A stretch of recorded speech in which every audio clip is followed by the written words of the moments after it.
sino para que el mundo sea salvo por él. El que en él cree no es condenado, pero el que no cree ya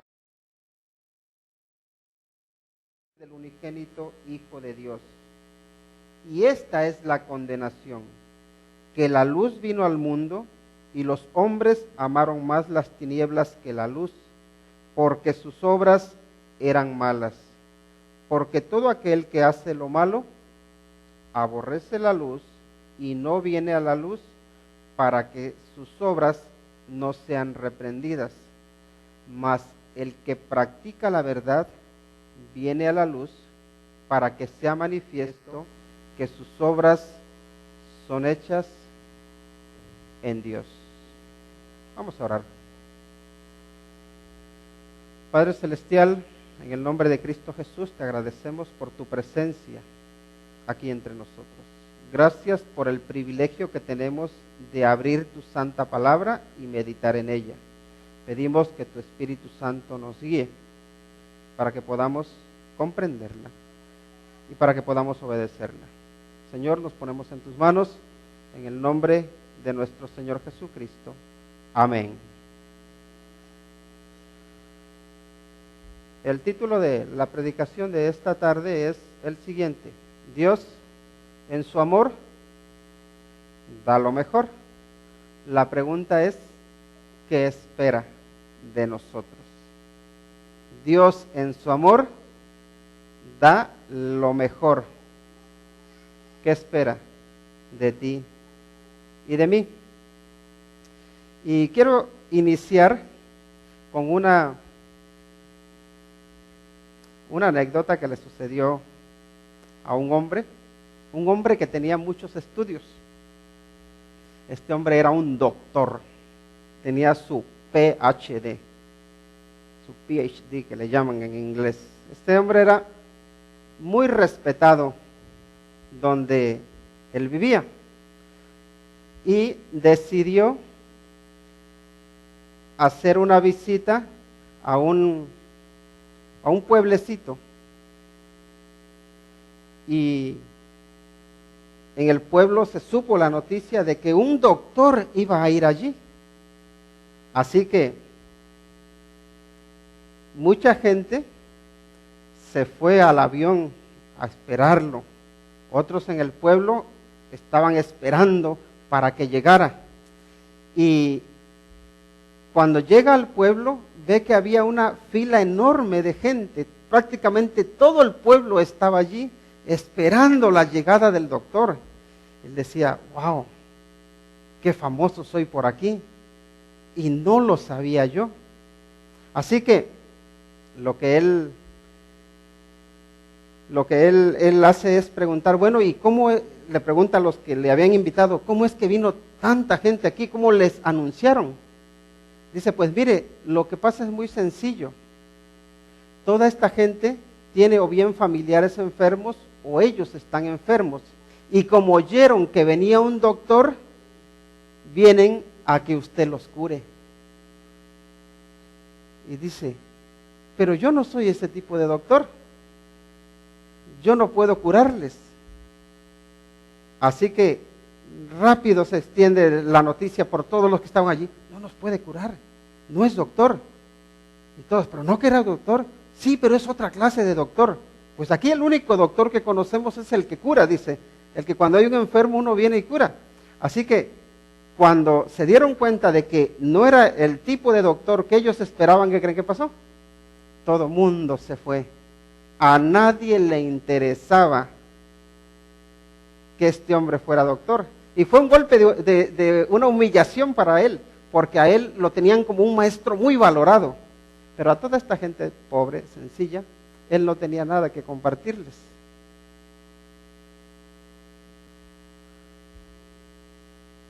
¿O sí? Sí tenía. Pero ¿saben qué? A la gente no le interesaba todos los conocimientos que tuviese. ¿Por qué? Porque la gente generalmente se preocupa de los conocimientos que tienen cuando saben que tú te preocupas por ellos. Y hay una frase que se suele utilizar en inglés y en español va más o menos así: A la gente no le importa cuánto sabes, hasta que la gente sabe cuánto le importas, o cuánto te importa a ti más bien. A la gente no le importa si sabes mucho o si sabes poco, mientras que no saben cuánto les amas. Y hay una cosita que es muy importante tener en cuenta cuando hablamos de Dios. Dios sabe mucho, es omnisciente. Pero yo les pregunto, ¿por qué es importante para nosotros saber que Dios es omnisciente? ¿Saben por qué? Porque Dios nos ama. Si Dios fuese un Dios cruel, si Dios fuese un Dios terrible, no nos importaría que Él supiese mucho. No nos importaría que Él hubiese creado el universo. Sería indiferente para nosotros. ¿Por qué? Porque no nos amaría. Ahora, Dios es importante para ti y para mí porque nos ama. Así que Dios en su amor da lo mejor. Y cuando hablamos del amor de Dios, primero tenemos que comprender que el amor de Dios, por mucho que nosotros podamos aspirar a comprenderle, es imposible. Y primero, Dios tiene un amor que no se puede describir. Dios tiene un amor que no podemos o que no hay palabras suficientes para medirlo. ¿Cómo puedes decir o qué medida utilizarías para medir el amor de Dios? Miren lo que dice el evangelista para describir la grandeza del amor de Dios. ¿Qué palabras utiliza?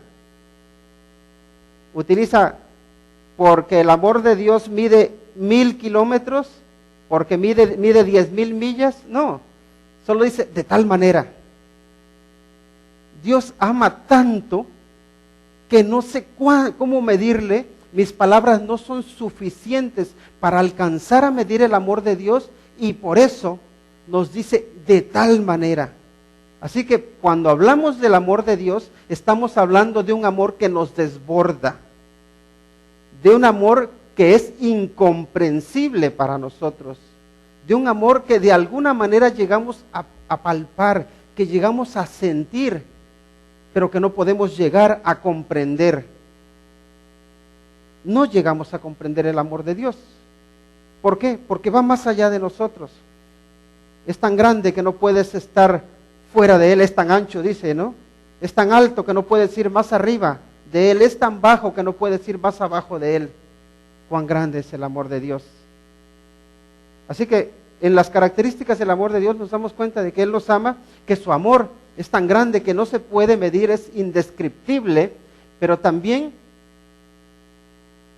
nos damos cuenta de que Dios dirige su amor. ¿Hacia quién lo dirige? Dios se ama a sí mismo. Más bien, Dios es amor en sí. No es tanto que se ame a sí mismo. Y hace como objeto de su amor, ¿a quién?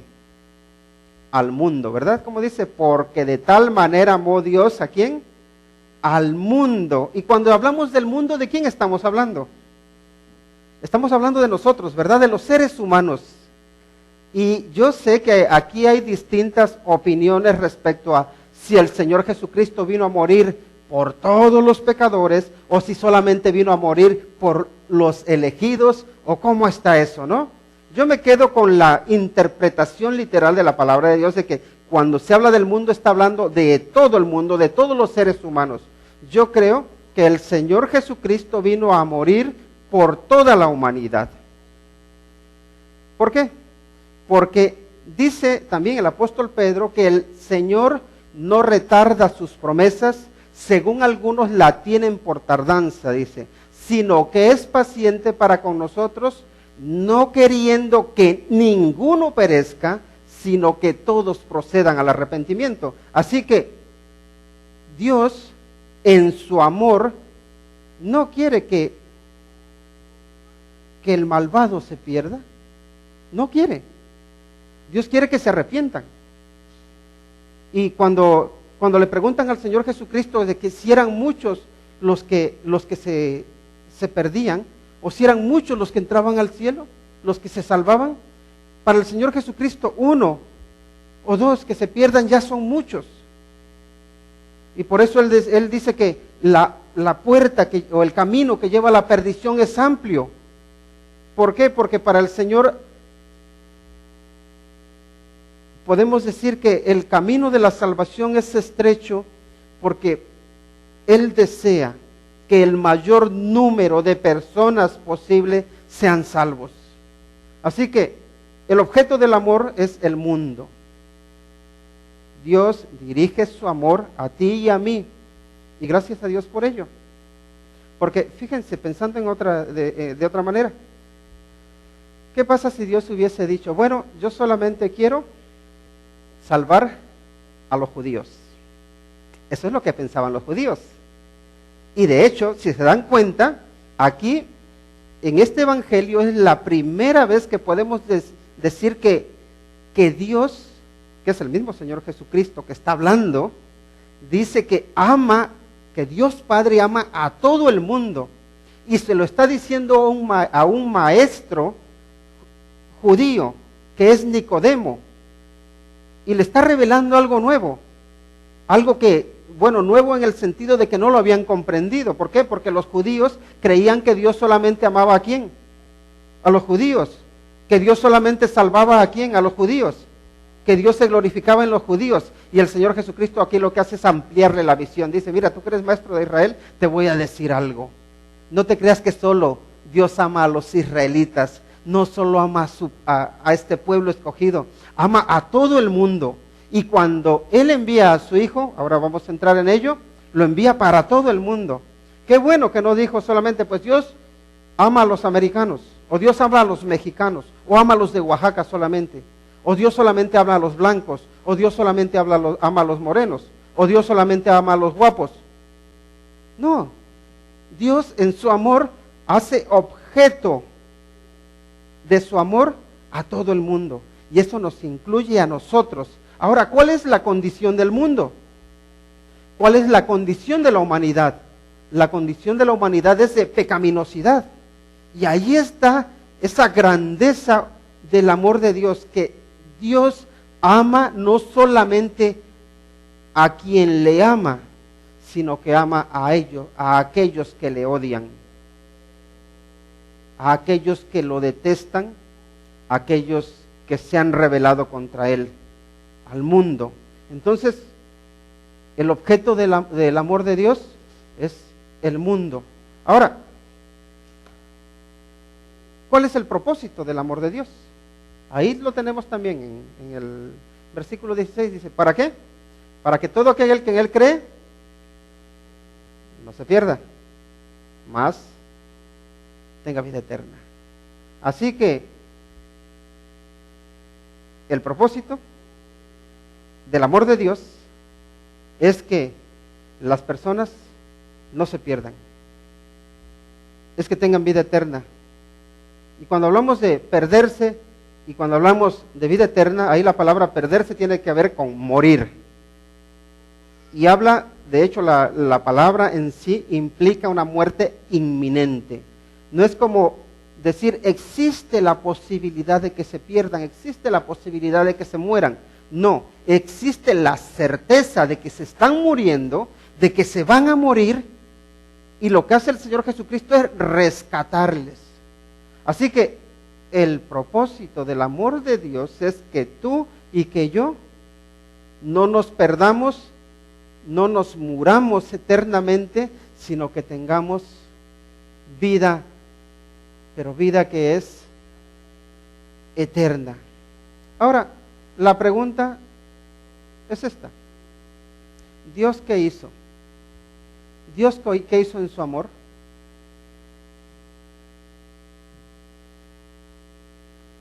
¿Qué hizo Dios en su amor? Dio a su Hijo.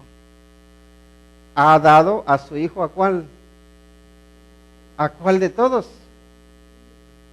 Al único. Dio a su Hijo unigénito. Ahora, yo pregunto, cuando nosotros hablamos de amor, no lo podemos medir en cantidades, pero sí lo podemos medir en expresiones, ¿verdad? Lo podemos medir también en palabras. Cuando uno como hijo, ¿por qué sabe que sus papás le aman? Porque cuando ves todo lo que hicieron por ti, no puedes menos que decir, me ama. El amor de Dios, aquí de alguna manera el apóstol Juan lo que está haciendo es medirlo con el acto que él hizo. ¿Y el acto cuál fue? Dar a su hijo. Y yo no sé cuánto tiempo hace que ustedes se sepan el versículo de Juan 3:16. ¿Cuánto tiempo hace que se lo aprendieron? ¿Se lo aprendieron esta semana? ¿Hay alguien que se lo haya aprendido esta semana? ¿Ya hace tiempo? Hace mucho tiempo, ¿verdad? ¿Y por qué no se aprendieron el 17? Si se los dije. Si ya se saben el 16, apréndanse el 17. No, pero la realidad es que muchos de nosotros no sabemos ese versículo o lo aprendemos casi en el momento en que nos convertimos al Señor. Así que si te acabas de convertir al Señor y no te lo sabes, apréndetelo, que ese es uno de los primeros versículos que se aprende todo cristiano. Ahora, este versículo llega a ser tan común para nosotros y hemos escuchado tantas veces que Dios envió a su Hijo que realmente ya no nos importa mucho. Como que ya es solo una idea que está allí un poco alejada. Pero hay personas que están entregando a su familia, a sus propios hijos, por una causa, y ellos sí que entienden lo que es uno entregar a su hijo. Cuando un hombre y cuando una mujer se casan, el papá que suele llevar a la novia le da alegría de que haya encontrado un buen varón, pero también va con la preocupación, ¿cómo me la va a tratar a esa niña que yo he cuidado con tanto cariño? Pero también la mamá, por otro lado, que se llevan a su niño, ¿verdad? ¿Y qué le va a saber cocinar esta que no sabe hacer nada? Sí, se preocupan las mujeres por eso. Y claro, ¿por qué? Porque aman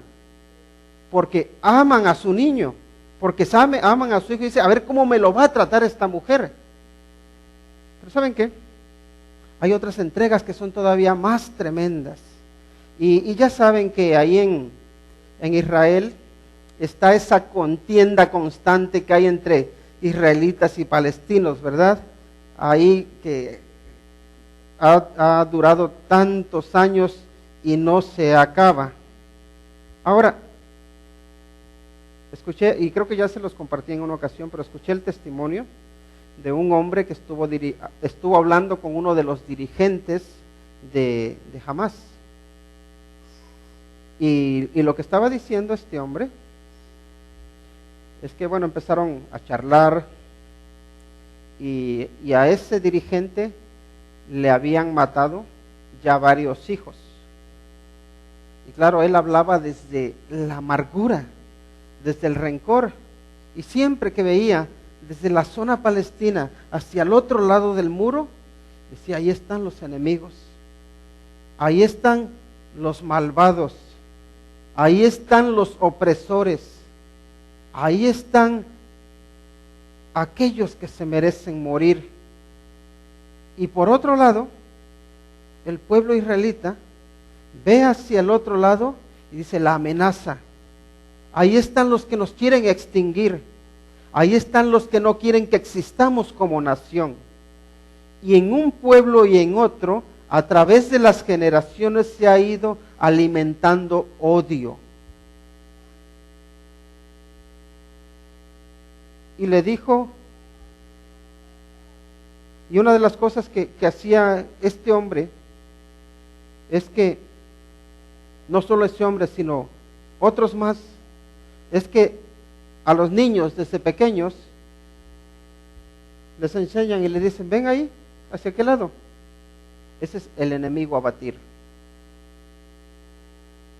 Y algunos los radicalizan tanto que les dicen, tu éxito en la vida depende de cuántos mates de aquel lado. Ahora, sabemos que tanto en un lado como en el otro ha habido muchas muertes. Y le dijo uno de los hermanos que le estaban entrevistando, le dijo, dice, ¿y cuándo se va a parar esto? ¿Hasta cuándo se va a parar? Y la verdad es que no veían solución. Y entonces este hermano, la verdad que él dice, reconoce, dice, el Espíritu Santo me tuvo que haber guiado para decir estas palabras, y le dijo, mire, ¿recuerdas? Dice, tú, tanto los musulmanes como los judíos, como los cristianos, compartimos la misma historia respecto a Abraham, cuando Abraham ofreció a su hijo. ¿Recuerdan? Los musulmanes dicen que era Ismael, los cristianos decimos que era Isaac. Y allí recuerda, y le dijo esto, ¿recuerdas qué es lo que sucedió en el monte Moriah? Allí donde Abraham iba a ofrecer a su hijo. Dice, ¿qué sucedió? Dice, Abraham dijo que Dios iba a proveer de sacrificio. Y cuando Abraham estaba a punto de matar a su hijo, Dios lo detuvo y le dijo, no entregues a tu hijo, no lo sacrifiques. Dice, yo voy a proveer. Yo voy a proveer. Y le dice, te voy a hablar de otro monte que no está muy lejos. Es el monte Calvario. Allí Dios no detuvo el hacha, Dios no detuvo el arma en este caso del malvado, para que su hijo no muriese, sino que allí Dios permitió que en la cruz del Calvario el Señor Jesucristo muriese. ¿Para qué? Para que entre nosotros hubiese paz. Para que hubiese paz entre los hombres, pero sobre todo para que el hombre tuviera paz con Dios. Y una cosa te digo, dice, mientras tú y yo no aceptemos al Hijo de Dios, tendremos que estar ofreciendo a nuestros hijos para ser sacrificados. El problema del hombre es que rechaza el regalo de Dios. Dios en su amor dio lo mejor, dio a su propio Hijo. Y los que somos padres sabemos lo que implica, lo que significa amar a nuestros hijos. Pero la pregunta es, ¿nosotros aceptamos al Hijo? ¿Cómo lo aceptamos? ¿Cómo nos sometemos a Él? ¿Cómo le imitamos? ¿Cómo le honramos? Entonces la siguiente pregunta es, ¿qué espera Dios de ti? ¿Qué espera Dios de nosotros? Y lo primero que vemos es que Dios espera que creamos, ¿verdad? ¿Cómo dice? Que para que todo aquel que en Él cree no se pierda. Así que necesitamos fe, necesitamos creer en el Señor Jesucristo. Necesitamos creer para no perdernos, necesitamos creer para ser salvos, necesitamos creer para no ser condenados. ¿Sí? Necesitamos creer para salvarnos, para que no seamos condenados. Ahora, ¿qué es la fe? La fe nos dice la misma Biblia en Hebreos que es, pues la fe, la certeza de lo que se espera, la convicción de lo que no se ve, ¿verdad? Pero la fe va un poco más allá. La fe no es nada más decir, creo que va a suceder eso. La fe se relaciona también con la fidelidad. Y de hecho, cada vez que se dice que el justo por la fe vivirá, ¿Qué les parece que la Biblia dice que el justo vivirá por su fidelidad? Pero eso parece que nos está llevando a que la salvación es por obras. Y no, no es eso de lo que estoy hablando. Lo que estoy diciendo es que la fe necesariamente tiene que estar ligada a las obras. Si nosotros tenemos una fe que no se pone en práctica, que no actúa, que prefiere quedarse durmiendo antes que venir, que prefiere hacer cualquier cosa antes que entregarse al Señor, antes que servir al Señor, es una fe, les digo sinceramente, una fe muerta. Porque también ya aquí Juan nos estuvo explicando que muchos creían en el Señor Jesucristo. Pero ¿qué pasó con los que creían en el Señor Jesucristo? ¿Qué dijo el Señor Jesucristo? Vengan a mí. No, dice el Señor Jesucristo, ustedes creen en mí, pero yo en ustedes no creo. Eso es lo que dice. Pero Él no se fiaba de ellos porque sabía lo que había en su corazón. Y ahora ya le ha estado explicando a Nicodemo. Dice: Nicodemo, para que tú puedas entrar a mi casa, al reino de Dios, para que yo pueda confiar en ti, es necesario que tú tengas una confianza en mí, una fe, pero que me seas fiel. Dios requiere de cada uno de nosotros que creamos, pero creer, si vemos a Santiago, Santiago nos explica que también los demonios creen, ¿no? Vemos a unos hombres que creían y Cristo decía: yo no creo en ustedes.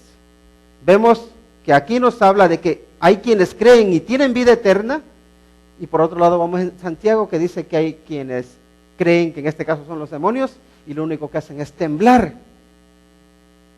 Así que el creer implica una transformación, el creer implica una renovación, el creer implica un compromiso, el creer implica fidelidad. Si no hay en ello eso, si no hay ello en la fe, tendríamos que examinarnos un poquito. ¿Qué más cosas espera Dios de nosotros? Espera amor, ¿verdad? ¿Pero amor a qué? Amor a la luz. Miren lo que dice, lo que nos dice allí en el versículo 19, me parece que es así. Dice: y esta es la condenación, que la luz vino al mundo y los hombres amaron más las tinieblas que la luz. ¿Por qué? Porque sus obras eran malas. La luz viene al mundo. ¿Quién es la luz?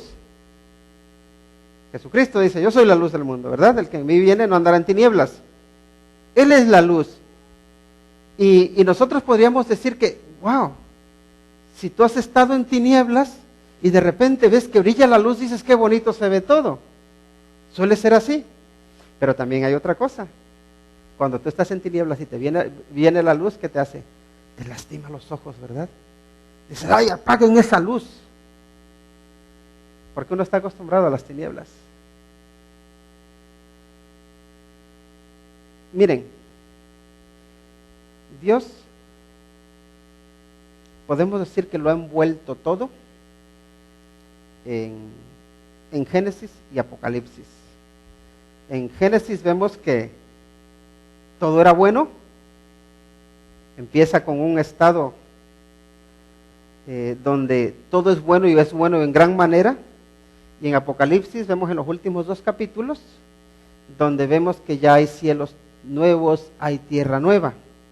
Pero a lo largo de toda la historia bíblica nos encontramos que el mundo no vive como Dios quería que viviese. Dios quería que el mundo viviese, vamos a decir, con los pies sobre la tierra, y el hombre se ha empeñado a vivir con, si podemos decir, patas arriba. El hombre se ha empeñado en vivir al revés. Y ha vivido tanto tiempo al revés, no haciendo caso a Dios, que cuando le viene la luz, cuando le dice: la forma de vivir es esta, se extraña, se sorprende y dice: pero no puede ser, yo sé que esto es así. Entonces aquí tenemos al hombre sin Cristo Jesús, viviendo en tinieblas, y viene el Señor Jesucristo y le dice: mira, tú vives así, pero la forma de vivir es esta. Tú tienes que amar al que te odia, tú tienes que perdonar al que te ofende, tú tienes que hacer bien al que te hace daño, tienes que orar por el que te ultraja. Dices, pero eso no puede ser, Señor.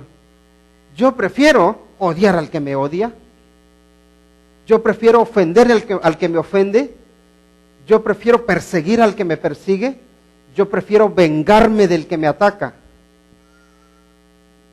Y ese es el amar a las tinieblas. Entonces, la luz viene al mundo, pero los hombres, ¿qué hacen? Prefirieron o amaron antes las tinieblas que la luz. ¿Por qué?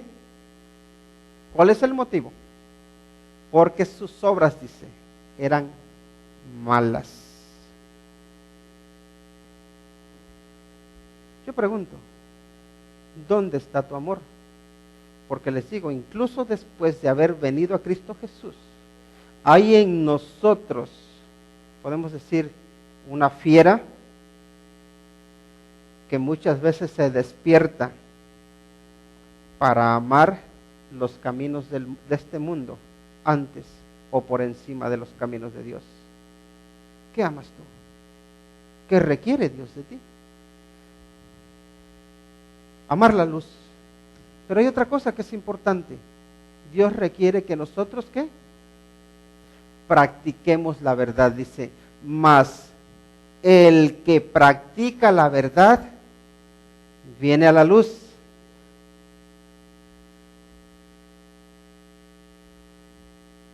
Estamos tan acostumbrados a creer que la verdad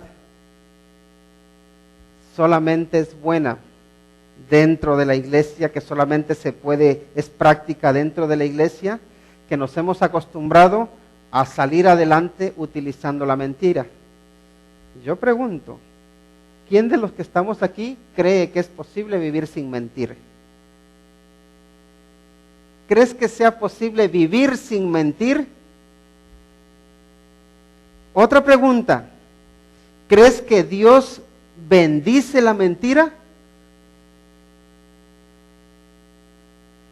La siguiente pregunta, entonces, ¿por qué practicamos la mentira? ¿Por qué no vivimos en la verdad? Porque creo que todavía estamos engañados. Y cuando digo que estamos engañados es que nosotros deliberadamente, después de haber conocido al Señor Jesucristo, todavía creemos que tenemos compromisos con el mundo, que tenemos compromisos con el pecado, y que si no cumplimos con esos compromisos, que de alguna manera nos va a ir mal. Y miren, sinceramente les digo, en mi vida yo he visto pruebas de que no es necesario mentir, de verdad. Alguna vez habiendo mentido, luego viene el Señor y me reprende y me muestra, no necesitabas hacerlo, mira, yo cómo obro, cómo lo hago. Y la verdad que hay historias impactantes de cómo Dios puede sacarnos adelante sin necesidad de andar mintiendo.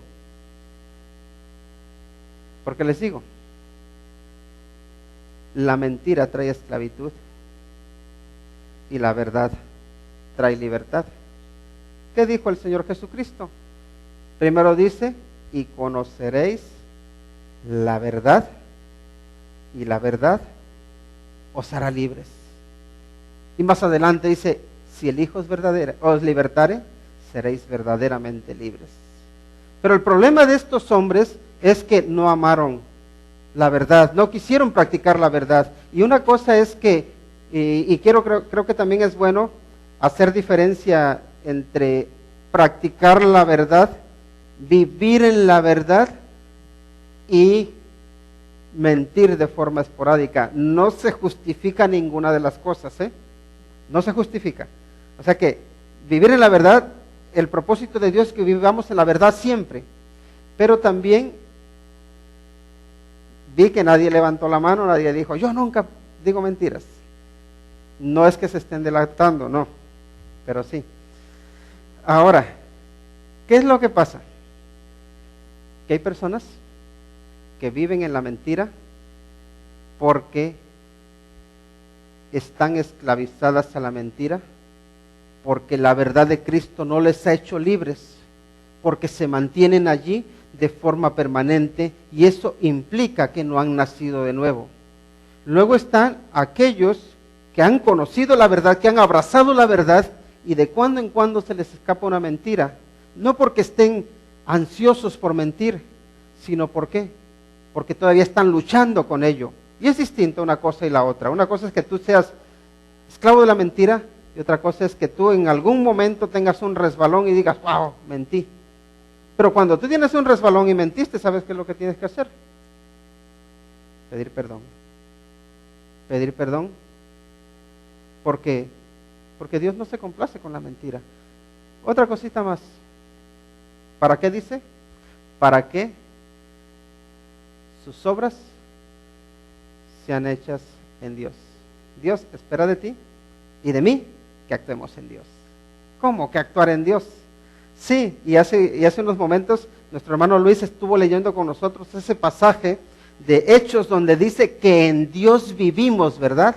En Dios nos movemos y la verdad que es un pasaje bastante amplio que tiene muchas implicaciones, pero hay una cosa que es importante. Nosotros vivimos bajo la dirección de Dios, vivimos bajo la protección de Dios, vivimos en Dios cuando somos traídos por Jesucristo ante Él.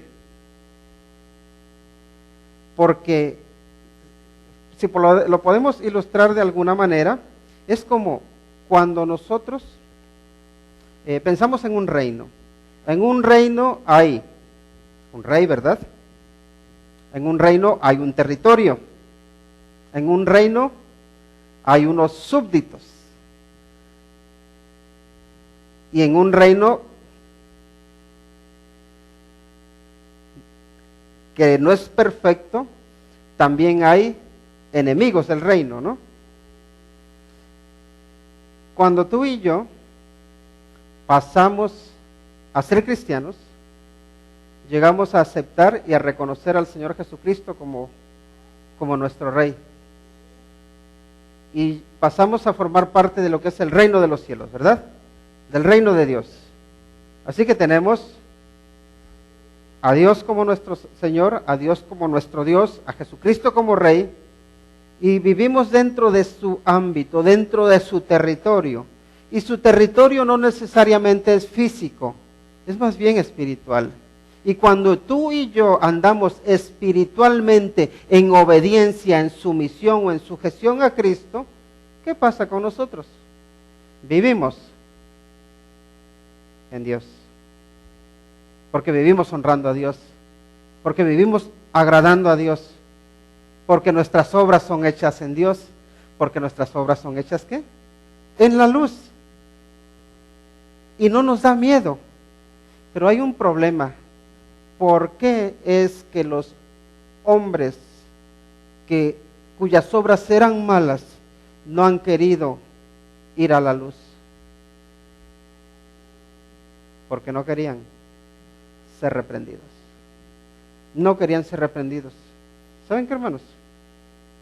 Nosotros muchas veces nos creemos que la solución para nuestros fallos, la solución para nuestro pecado, la solución para nuestros problemas, nos creemos que es ocultarlo.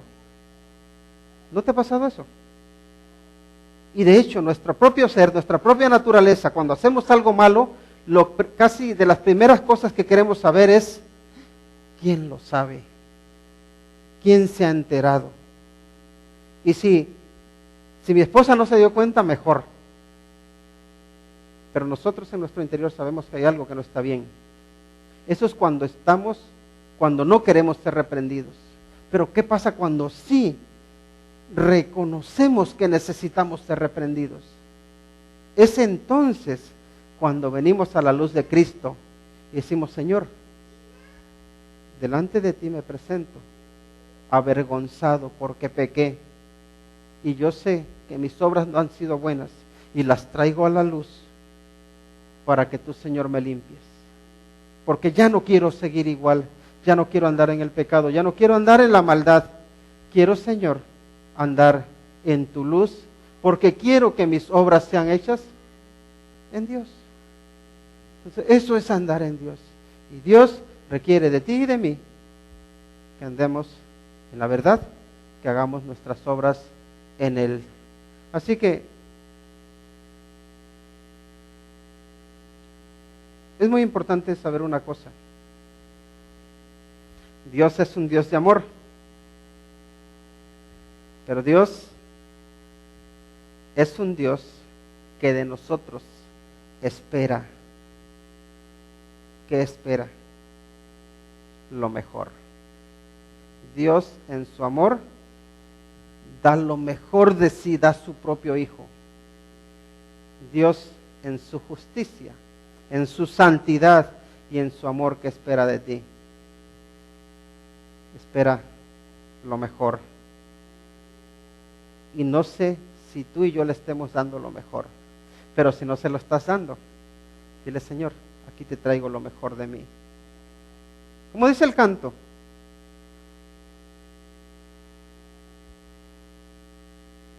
yo no vengo a pedirte, Señor, no vengo a que me des esto o lo otro, vengo a decirte: aquí estoy yo. Toma lo mejor de mí y utilízalo para tu gloria y para tu honra. Y les invito para que oremos y para que le digamos al Señor: Señor, aquí estoy yo, tómame, quiero darte lo mejor. Aquello que te he reservado, aquello que no te he dado, te lo quiero dar a ti. Vamos a orar, vamos a inclinar nuestro rostro y vamos a orar. Padre Celestial, en el nombre de Cristo Jesús, nos ofrecemos delante de ti. Y Señor, no venimos tanto a pedirte, venimos a entregarte nuestro